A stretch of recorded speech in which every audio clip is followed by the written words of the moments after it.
인식은 어떻습니까? 노인이 이 질문에 다시 질문하는 것이, 그러면 당신이 전에 들렀던 마을의 인식은 어땠었어? 라고 하니까 정말 그 사람들은 천박했고 아주 고약한 사람들이었습니다. 아, 그렇군요. 그럼 이 도시도 아마 비슷할 겁니다. 또 다른 나그네가 와서 노인에게 똑같은 질문을 했습니다. 노인이 다시 전에 들렀던 마을은 어땠느냐? 라고 물어봤고, 나그네의 말은 아주 좋은 사람들이 많아서 감사의 일이 많았었습니다. 라고 했습니다. 자, 이 이야기를 들었던 노인이 그러면 이 마을도 그럴 겁니다. 라고 했습니다. 자, 우리는 나 자신을 통해서, 내 안에 있는 것을 통해서 바깥 세상을 보고 있습니다. 이것을 심리학적인 표현으로는 밖을 통해 나를 보는 자기 투사입니다. 자기를 존중하는 사람은 남도 존중받아야 될 사람으로 알고 존중합니다. 또 마음의 정이 많은 사람은 다른 사람에게서도 따뜻한 정을 보게 되고 그 정, 자기의 정, 그 사람의 정으로 함께 삽니다. 반면 자기를 비하하고 자신의 과거사를 해결하지 못해서 자아가 죄 가운데 눌리고 있는 사람들은 누구를 만나도 또 어떤 환경을 만나도 세상을 부정적으로 볼 수뿐이 없습니다. 자, 누구에게나 심리적인 방어 기제가 있습니다. 나를 방어하려고 하는 이 방어 기제가 늘 바깥 세상을 향해서 투사되고 있습니다. 그러니까 내 안에 있는 것을 바깥으로 이렇게 이 프로젝트처럼 투사를 해서 보고 있는 것이지요.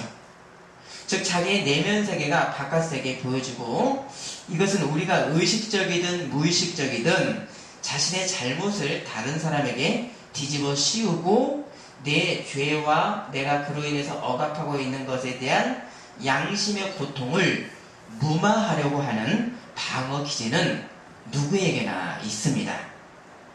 사람에게 비판은 자연스럽은 현상입니다. 하지만 이런 비판만이 계속된다면 그것은 사실 누구의 문제인가? 외부의 문제가 아니라 나 자신의 문제에서부터 기인하고 있을 수가 있습니다. 자, 본문 2절 읽습니다. 내가 비판하는 그 비판으로 내가 비판을 받을 것이요 내가 헤아리는 그 헤아림으로 내가 헤아림을 받을 것이다. 자, 악을 조장하고 있는 과거의 구습은 비판을 받아야 됩니다. 그리고 개혁돼야 됩니다. 자, 건전하고 생산적인 이 역사적 비판의 인물들로 인해서 역사는 어느 순간에 정체되고 썩어져 있었던 그런 역사에서 바로 이 비판의, 참신한 비판의 인물들로 인해서 역사가 어떤 참신한 역사로 열어지기도 했었습니다. 예컨대 1500년 가까이 유지를 했었던 이 로마 천주교의 그 종교적인 악을 뒤집어 엎고 루터와 칼빈이 이 종교개혁자들이 주도를 했던 이 종교개혁은 하나님의 나라의 이 구속사에서 새 전환점이었습니다. 자, 이러니 생명적 비판의 정신이 있는 반면에요, 비판을 하는 사람도 또 비판을 듣는 상대방도 함께 싸움과 분열의 역사로만 치닫고 있다는 것은, 이것은 하나님의 뜻에서 나온 그런 생명적 비판이 아니라 사람의 육성에서 나온 악의 역사인 것입니다. 자, 성경에서 우리 신약성에서 비판이라고 우리가 해석되는 이 비판의 두 가지 의미로 사용되어지는, 우리 성경은 비판이라고만 번역을 했는데, 이 비판의 두 가지 의미는 바로 헬라어로 먼저는 디아크리시스입니다. 자, 디아크리시스는 진리에 입각한 비평과 분별입니다. 분별. 자, 옳고 그름을 분별을 해서 생명의 길을 인도할 수 있는 긍정적 자세가 디아크리시스, 비판입니다. 그럼 이 디아크리시스는 판결, 심판을 사람이 마지막으로 다 결정을 닫아버리는 그런 것이 아니지요. 이런 의미와는 다릅니다.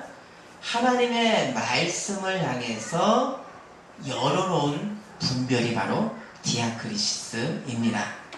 바로 하나님의 뜻을 지향하는 열린 분별, 열린 바로 비평이지요. 반면에 오늘 본문의 이 비판을 금하는 이 비판은 크리마라고의 명사형의 동사인 크리노입니다. 이 뜻은 심판하다, 판단하다인데요. 하나님을 향해서 사람이 결정을 열어놓는 것이 아니라 내가 다른 사람에 대해서 심판을 내리고 판단을 그냥 거기서 닫아버리는 상태가 바로 금하는 예수님이 금하는 비판, 바로 크리노입니다. 자, 예를 들어서요, 이 크리노의 비판은 내가 그 사람을 보니까 영 희망이 없다. 이 판단하는데 내가 그 판단으로 그냥 그 사람을 닫아버리는 가능성을 닫아버리는 결정, 이런 비판을 금하십니다. 자, 성경에서 이 하나님의 역사의 공통성이 있는데요. 새하늘과 새 땅의 전에는 하나님의 생명을 향해서 하나님께서는 많은 것들을 열어놓으셨습니다. 심지어 무엇까지 열어놓으셨습니까? 마지막 그날은 아들도 모르고 누구만 아신다? 하나님 아버지만 아시는 그 마지막 때가 열린 시간입니까? 닫힌 시간입니까? 천사도 아들도 모르기 때문에 이 시간은 열린 시간이지요. 맞습니까? 닫힌 시간이 열린 시간입니다. 바로 이 열린 시간에 있기 때문에 성도는 여러 시간 가운데서 어떻게 합니까? 언제 오실지 모르기 때문에 하늘의 상급을 쌓는 은총의 시간을 활용받은 것입니다.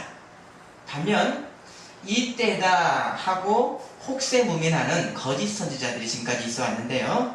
자, 이런 이 닫힌 시간으로 사람을 유혹을 하고 그런 거짓 선지자들은 뒷모습이 타락, 거짓, 탐욕, 음란의 온갖의 악을 저지릅니다. 자, 인간에 대한, 다른 사람에 대한 선과 악에 대한 비판도 하나님만이 하시는 것이지 내가 비판하고 닫아버리는 이런 이 크리노적 어떤 비판은 하나님의 뜻에 반하는 것입니다. 아멘이십니까?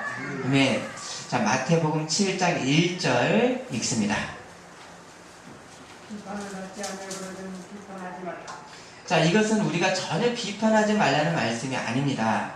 예수님도 바리새인들, 서기관들, 이 외식하는 이 지도자들에게 아주 신랄하게 정죄하고 저주까지 하셨습니다. 예를 들어서 성전을 더럽히는 장사하는 사람들을 내어 쫓으셨습니다. 하지만 이 예수님의 정죄, 이 비판에는 함께 있는 것이 있습니다. 뭘까요? 예수님의 비판은 꼭 함께 있습니다.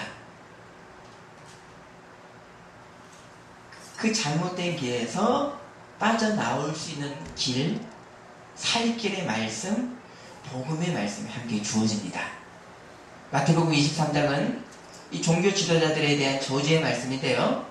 화 있을진저 외식하는 서기관과 바리새인들이여, 너희가 박하와 해양과 근처의 11조는 들이되 율법에 더 중한 바 정의와 긍휼과 믿음은 버려두라. 이것도 행하고 저것도 버리지 말아야 할지니라. 화 있을진저 외식하는 서기관과 바리새인들이여, 잔과 대접의 겉은 깨끗이 하되 그 안에는 탐욕과 방탕으로 가득하게 하는도다. 그리고 이렇게 조주만 하시지 않았습니다. 바로 이어지는 말씀, 너희는 먼저 안을 깨끗이 하라. 그리하면 겉도 깨끗하리라. 자, 왜 예수님은 이 왜곡된 이 지도자들을 이렇게 강하게 정죄하실 수뿐이 없었을까요? 왜 그럴까요? 그들이 죽음의 길로 가고 있기 때문이었습니다. 그것이 심판의 길이기 때문입니다. 예수님은 하나님의 뜻에 반하는 이 악을 비판을 하셨지만 그 악 가운데 놓여있는 사람들이 진정으로 듣고 회개할 생명의 복음을 꼭 함께 말씀하십니다. 이것이 예수님의 비판입니다. 반면 악한 비판과 비방은 어떻습니까?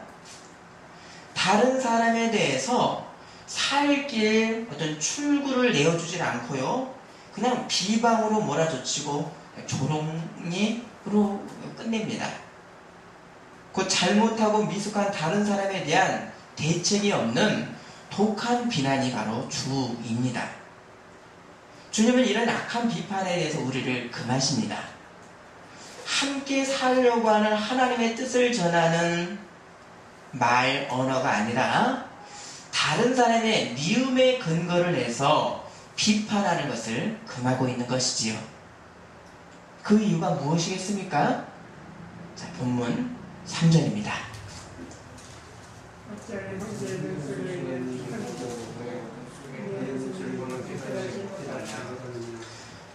왜 우리의 비판을 금하는가? 바로 너 자신 안에 너무나 깊이 박혀있고 너의 일부가 되어버린 죄의 들보가 아직 해결되지 않았기 때문에 너의 눈은 외부 세상을 향해서 부정의 말, 어떤 대안과 살 길이 없는 비판, 말의 비판으로라도 사람을 해하고자 하는 죽임의 역사가 바로 자신의 문제가 해결되지 않았기 때문에 나오는 것입니다. 그리고 그 비판하는 대상이 누구입니까? 어찌하여 너의 형제를 있는 눈 속에 있는 티끌을 빼내려 하느냐? 형제를 비판합니다.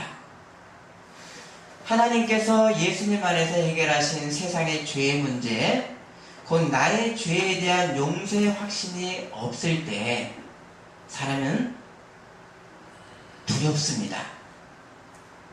지나간 과거의 사건을, 과거의 시간을 해결받지 못할 때 나 자신을 용납하지를 못합니다. 자, 그래서 이 두려움과 자신에 대한 거부, 실제로는 거부하고 있죠. 나를 사랑하는 것 같지만 거부합니다. 이 거부는 어떻게 나타납니까? 이제는 외적인 분노와 미움으로 외부 세상을 향하게 됩니다. 그래서 이 어두운 시야만으로는 하나님이 함께 예배하며 돕고 기뻐하며 살라고 곁에 두신 이웃들을 형제 자매로 보기가 매우 어렵습니다. 왜입니까? 눈이 가려졌기 때문이지요. 그들이 눈에 거스르기가 싫고, 형제들이 눈에 거스르기가 싫고, 또 다른 사람들이 말하지 않은 부분까지도 혼자 상상을 하면서 그에게 이런 악한 면이 있을 것이다, 의도가 있을 것이다, 다른 사람이 표현도 하지 않은 이면의 것까지 혼자 왜곡을 하면서 다른 사람들을 내 형제 자매로 받아들이기가 매우 어렵습니다. 자, 이 원인이 어디서부터입니까? 하나님 안에서 나의 문제가 해결되지 않았기 때문이지요. 인간은 하나님의 형상으로 창조되었기 때문에 관계성에 대한 본질적인 갈망이 있습니다. 곧 이 깨진 관계가 회복되는 화해에 대한 갈망입니다. 자, 그러면 인간의 영원하고 본질적 화해는 어디에서부터 시작을 할까요? 인간의 영원하고 본질적 화해는 어디서부터 시작합니까? 하나님께서 예수님 안에서 우리들을 용서하시고 자녀 삼으신 구속에서부터입니다. 하나님과 이 화해 일치, 하나님의 이 화해와 일치를 예수님 안에서 받은 사람은,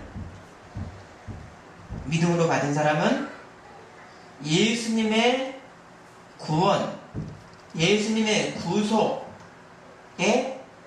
창문, 좀 보십니다.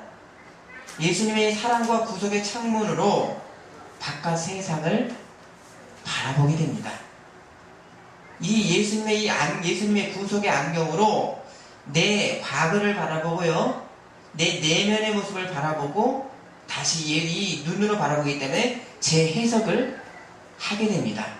예수님의 눈으로 바깥 세상을 보게 됩니다.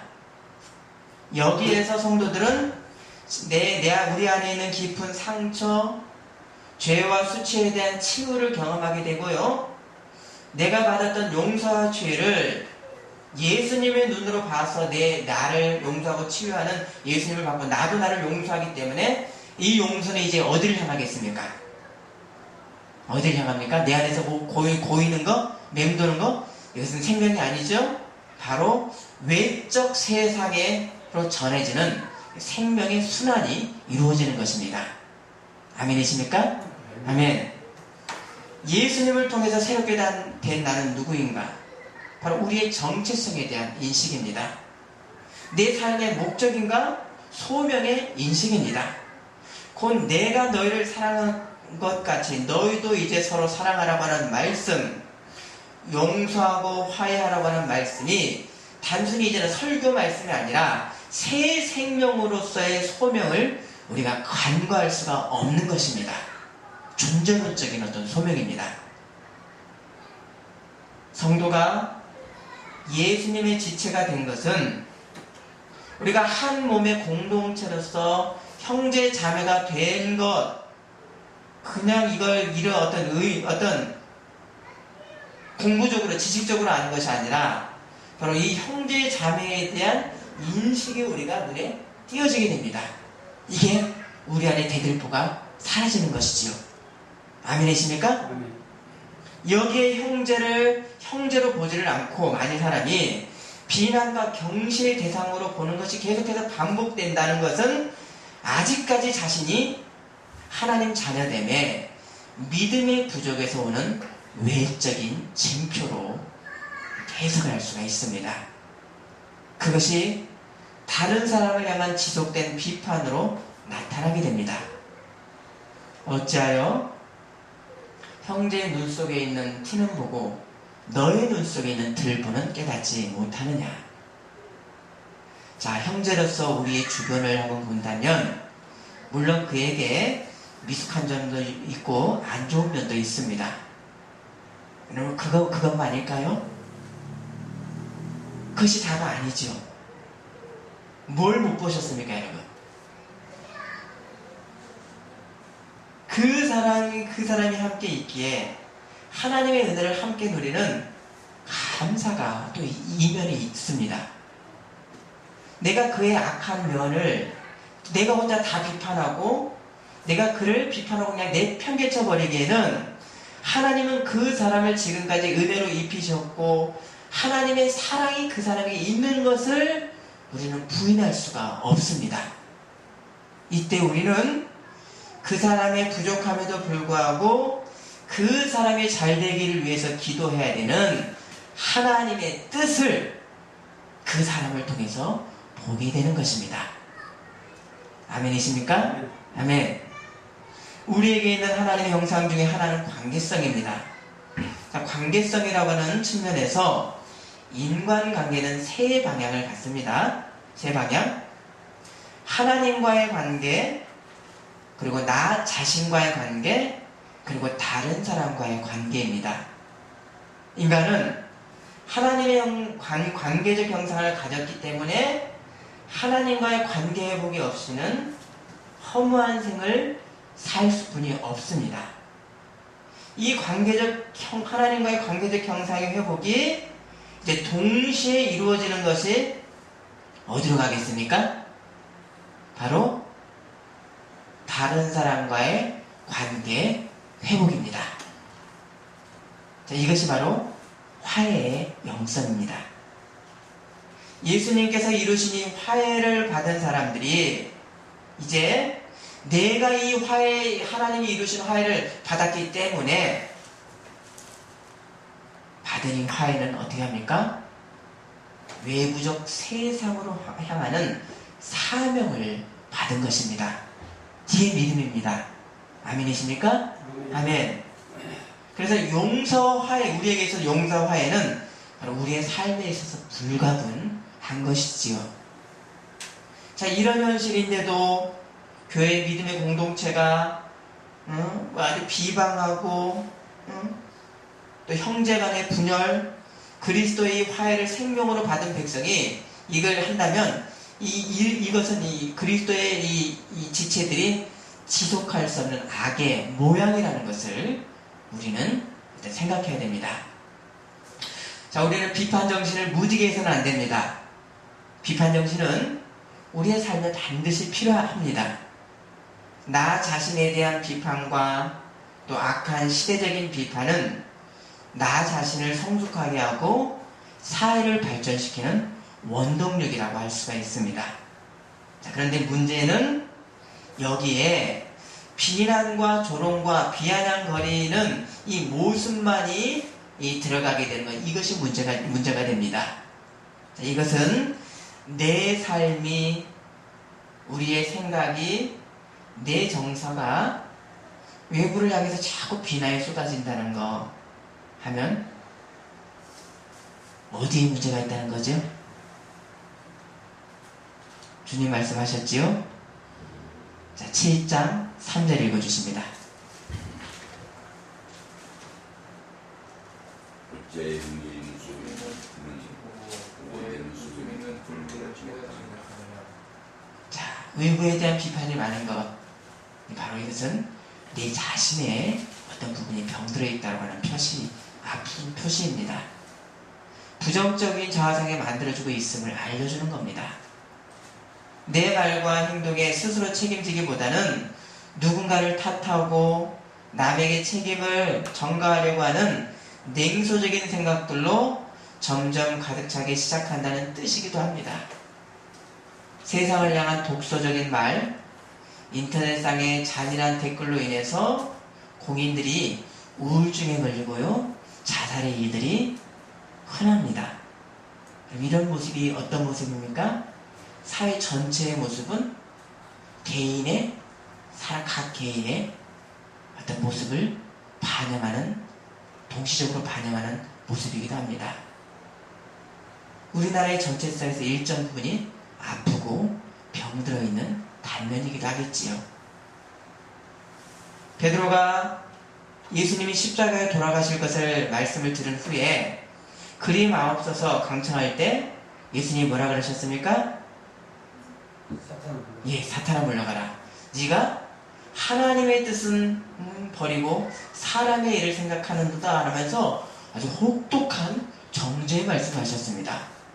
근데 이 예수님이 십자가 전에는 베드로를 위해서 베드로가 어떤 상태에 놓여 있는 것을 알으셨습니까? 그리고 베드로를 위해서 중보기도를 하셨죠? 사단이 베드로를 어떻게 할 것이다? 밀가부르듯 할 것을 보시고 베드로를 위해서 기도하셨습니다. 바로 우리 이 비판은 뭡니까? 예수님 지체인 성도 우리들의 비판은 그에게 하나님의 생명의 길을 알려주어서 함께 살려고 하는 형제애에 대한 지체의식의 표현이지, 험담, 비아냥, 부정적 비판을 위한 말을 우리는 지속할 수가 없는 것입니다. 우리가 누군가를 신랄하게 비판하고 욕을 할 때 그 형국이 어떤 모습일까요? 한번 그림으로, 저 개인적인 어떤 느낌인데요. 누군가를 대책없이 막 욕을 합니다. 그 형국이 어떤 형국일까요? 졸리시게 질문을 계속 드리겠습니다. 그 형국이 어떤 형국입니까? 마치 내 손 안에서 우리 입으로 말로 막 가지고 놀고 막 바늘로 콕 쪼수고 그냥 때가 되니까 팽개쳐버리는 그런 형국이 아닌지 한번 생각해 보십시오. 악한 비판은 그 사람을 팽개치고 관여하지 않은 형국입니다. 하지만 그 하나님께서는 그 부족한 사람일지라도 지금까지 은혜 가운데 그를 지키셨고, 우리는 그것을 보면서 앞으로도 하나님의 도우심이 그에게 있을 것을 보는 우리는 그 사람을 내가 비판하고 팽개칠 수가 없지요. 하나님이 그를 돌보시는데 내가 판단을 닫아버리고 팽개치는 거, 엄청난 무서운 일을 우리가 행하는 것이지요. 우리가 비판하는 그 사람은 감히 하나님의 사람인 것입니다. 자, 말씀 찾습니다. 로마서 14장 3절과 4절입니다. 로마서 14장 3절과 4절 말씀 찾습니다.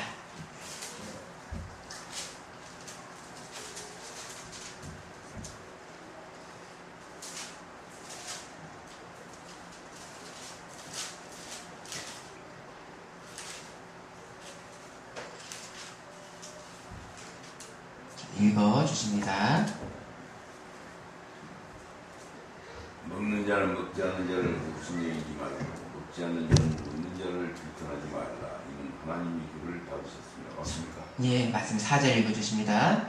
남의 아이는 비판하는 자는 누구냐? 그가 세상에 지시는 자기 주인에게 있으며 그가 세월을 받으니 이는 그를 분명히 주께 있습니다.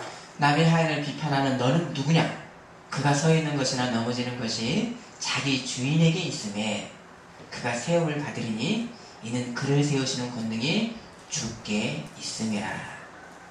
요즘 교회 안에서 분쟁 싸움이 많습니다. 성도들이 갈리고요, 교육자와 성교 장로님들이 갈리고 안수집사와 당회가 갈리고 고소하는 일들이 어렵지 않게 우리는 소식을 듣습니다. 자, 이런 이 단면의 모습은 자칭 예배자라고 하는 사람들이 얼마나 하나님의 말씀을 가볍게 여기고 있는가, 하나님의 말씀을 만홀히 여기고 있는가에 대한 단면이 아닐까요? 예배는 드려도 하나님 말씀 앞에 두려움이 없는 사람의 의가 주도를 하는 사람의 모임을 지향하고 있는 증거가 아니겠습니까?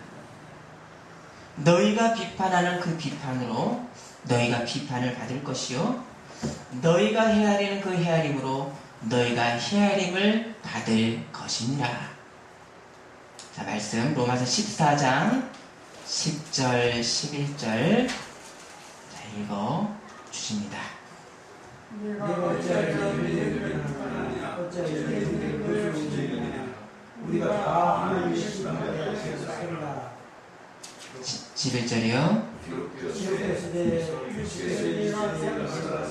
모든 무리에게 올 것이요 모든 하나님을 따르라. 자, 13절 보십니다. 그런즉 우리가 다시는 서로 비판하지 말고 도리어 부딪힐 것이나 거칠 것을 형제 앞에 두지 아니하도록 주의하라. 우리는 하나님의 뜻을 열어놓는 그 비판인 하나님의 사랑과 정의를 품는, 그리고 분별하는 디아크리시스라고 하는 분별을 하는 사람이지, 사람이 다른 사람에 대한 가능성을 닫아버리고 그 사람을 그냥 말로서 내팽개쳐버리는 심판은 악한 비판, 단정의 비판을 할 수 있는 사람이 아닙니다.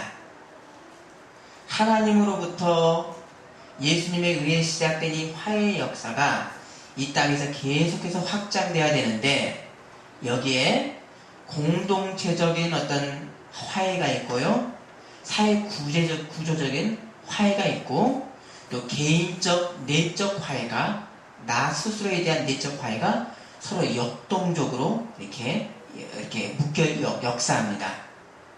다만 화해는, 이런 공동체적 화해, 관계적 화해는 어디서부터가 근원이겠습니까? 먼저 내 개인의 내면의 상태, 심리적인 재료, 내용들, 심리적인 레파토리의 변화가 우선합니다.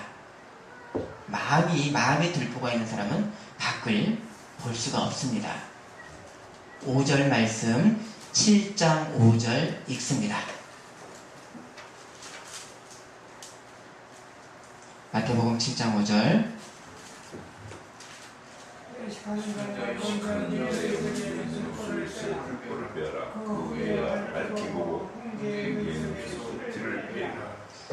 먼저 우리 안에 있는 거기에 대한 이 들보와 같은 것을 빼내야 됩니다. 왜 어떤 사람은 다른 사람의 긍정성보다는 부정성을 먼저 보겠습니까? 왜 어떤 사람은 다른 사람의 평범한 말과 행동을 자신을 거부하는 행위라고 자주 왜곡하는 사람이 있을까요? 왜겠습니까? 이미 자기 안에 상처받을 준비가 되어 있습니다. 미워하고 비판할 준비를 하고 있습니다. 내 안에 내적인 레퍼토리가, 부정적인 레퍼토리가 있기 때문입니다. 바로 내 눈의 들보가 선제하기 때문입니다. 자신의 내면의 이 어두운 그림자가 미움과 비판의 쓴물을 끈이 계속해서 쏟아내고 있기 때문이지요. 그래서 상처가 많은 사람은 쉽게 상처를 받습니다. 폴 리케르라고 하는 프랑스의 이 개신교 철학자는 인간됨의 표현에 대해서 이렇게 기술을 했습니다.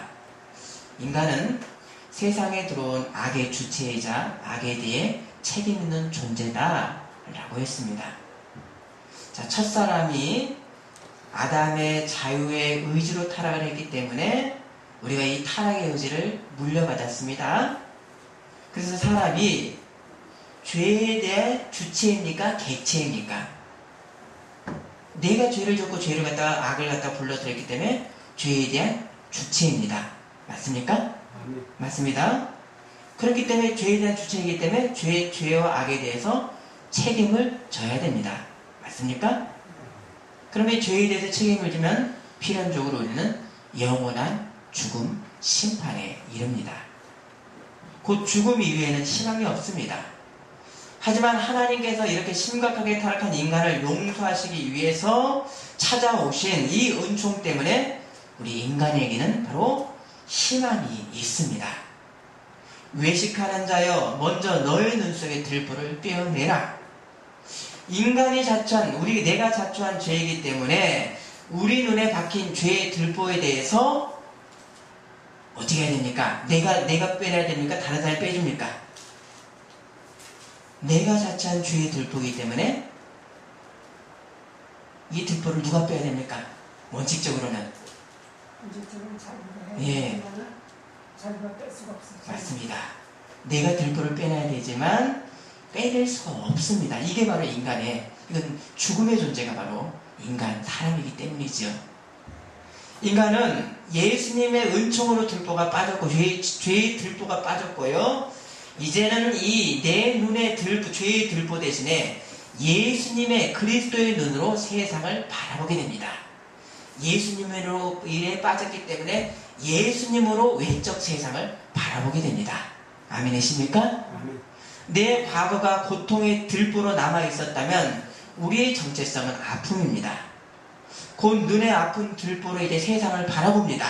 하지만 우리는 예수님의 말씀을 통해서 죄의 들보가 빠졌기 때문에 예수님의 말씀과 예수님의 사랑과 예수님이 행하신 모든 것들을 통해서 우리는 세상을 봐야 되는 것이지요. 곧 우리의 정체성은 바로 나 혼자 가는 정체성이 아니죠. 세상에는 어떤 정체성도 혼자만의 정체성은 없습니다. 왜입니까? 사람은 관계성의 존재이기 때문입니다. 우리는 누구와 관계합니까? 하나님과 관계하기 때문에 우리의 정체성으로 어떤 정체성의 눈으로 봅니까? 예수님의 말씀과 눈을 통해 형성된 바로 이 시야로 바깥 세상을 바라보는 것입니다. 우리는 유한한 인간임을 겸손하게 인식을 해야 되고요. 우리의 이 예수님에 대한 예수 그리스도에 대한 이 정체성이 어느 순간도 완벽하게 이룰 수가 없습니다. 단 우리는 계속해서 예수님의 장성한 분량을 향해 달려가는 계속되는 과정인 것을 인식을 해야 됩니다. 여기에 내가 지금 보고 있는 다른 사람에 대한 부정적인 모습과 비판으로 그 사람에 대한 판단을 닫아버릴 수가 있습니까? 없습니까? 자, 내가 지금 판단하는 외부 사람, 바깥 사람에 대해서, 다른 사람에 대해서 판단을 완전히 닫아버릴 수가 있습니까? 없습니까? 판단을 못 닫죠. 왜입니까? 아직 인식의 한계가 있기 때문입니다. 내 시야가 여전히 어두워서 다 보지 못하고 편협함을 우리가 알기 때문에 주님의 눈으로 그 사람에 대한 판단을 어떻게 합니까? 유보합니다. 그리고 그 사람을 인도하시는 하나님의 은혜를 보면 우리가 감히 그 사람을 판단할 수 없는, 감히 사람이 판단할 수 있는 영역이 아닌 것을 보게 되는 것이지요. 영성은 믿음의 대상인 주님과의 관계성뿐만 아니라 삶의 방식입니다. 곧 우리의 들보와 같은 약함과 악함으로 외부 세상을 보지를 않고 하나님의 사랑과 정의의 눈으로 우리는 외부 세상을 봅니다. 왜 그랬습니까? 왜 그렇지요? 우리의 정체성이 그리스도의 지체이기 때문입니다. 그리스도로 인해서 우리와 내 눈에 있는 들보가 빠졌기 때문에 그리스도를 통해서, 그리스도의 창문을 통해서 세상을 바라봅니다. 내 판단으로 닫아버린 그 비판은 하나님 없는 정죄의 고통이고요, 인간의 비참함입니다. 반면 성도는 열린 분별 판단으로 다른 사람을 형제로 보는 관계 지향의 눈을 가져야 되겠지요.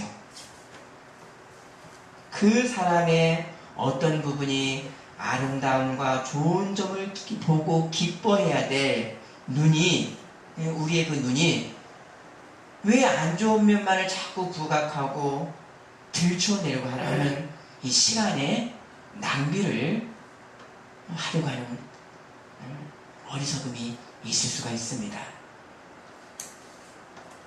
하지만 여기에도요, 주님은 뭐라고 말씀하셨는가? 뱀처럼 지혜롭고 비둘기처럼 순결하라고 하셨습니다. 바로 악한 것을 볼 줄 알고 또 어떤 그런 하나님의 진리를 볼 줄 알고 그럼에도 순결을 지키는 이 두 가지가 함께 가라고 하셨습니다. 바로 이 사랑과 정의의 원천이신 예수님의 눈, 예수님의 행하심 이으로 다른 사람에 대해서 열린 판단을 하는 것이 우리의 복된 자세인 것입니다. 기도하시겠습니다.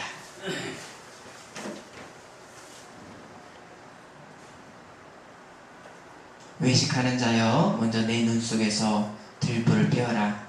그 후에야 밝히 보고 형제의 눈 속에서 티를 빼리라. 하나님, 우리가 외부 세상을 보기 전에 하나님과 우리 각자의 관계가 먼저 가장 아름답고 진실한 관계가 먼저 되기를 원합니다. 그래야 외부 세상을 보는 눈도 아름다움을 보고 형제를 형제로서 볼 줄 아는 우리의 눈이 될 수 있도록 인도하여 주옵소서. 미움과 시기 질투 또한 우리의 악한 곳으로 세상을 바라보고 미워하는 정죄가 가득한 눈이 되지 않도록 우리를 늘 인도하여 주옵소서. 예수님의 이름으로 기도드립니다. 아멘.